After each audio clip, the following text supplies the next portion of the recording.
Imagine a powerful king transformed into a serpent by the secrets he kept. Today's story takes us to the ancient land of Samral, where legend speaks of a wise and powerful king with an extraordinary secret. Welcome to Hilly Tale. Long ago, there was a powerful king named Ravichand, who ruled over the land of Handi, Samral.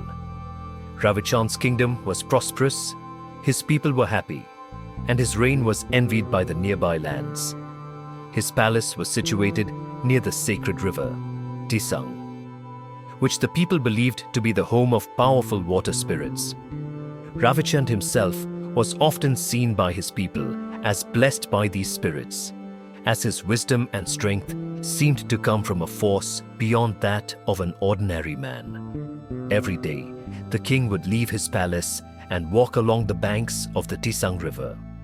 But no one knew what he did on these secret visits. The people began to wonder how their king maintained his remarkable strength, wisdom, and prosperity, even as he aged. Ravichand's wife, Queen Ila, was just as curious as the people.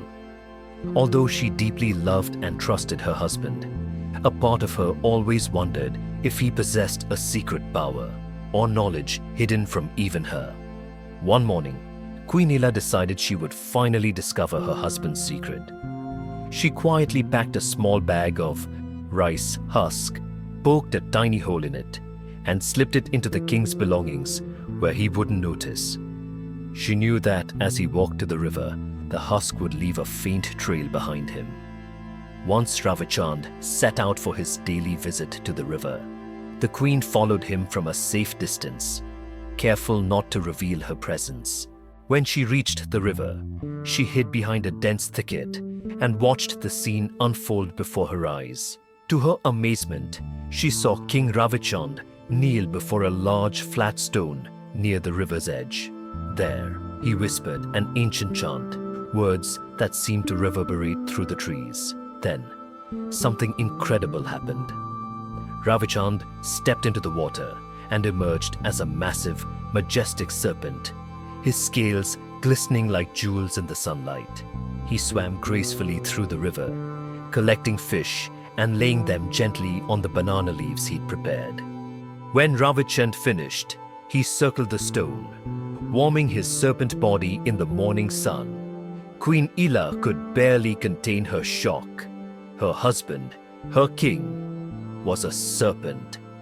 Heart-pounding, she hurried back to the palace, where she shared what she'd witnessed with their children, unable to keep the secret to herself. That evening, Ravichand returned to the palace as he always did, bringing fresh fish for the family dinner. But that night was different.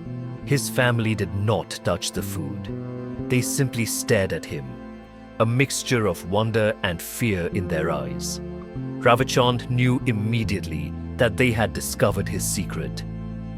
Feeling a deep sorrow, he realized that he could no longer stay with his family and people, knowing they now saw him as something mysterious and feared.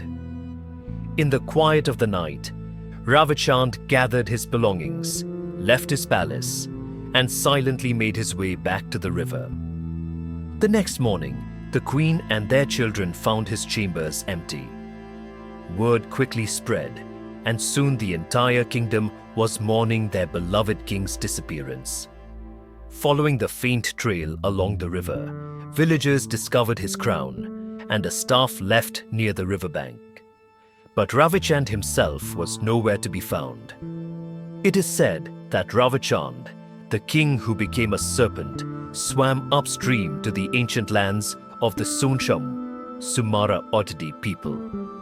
The people of Samral continued to honor him, and over the years, the king's staff left behind at the river sprouted and grew into a magnificent tree with branches stretching toward the sky in a rare twisted formation.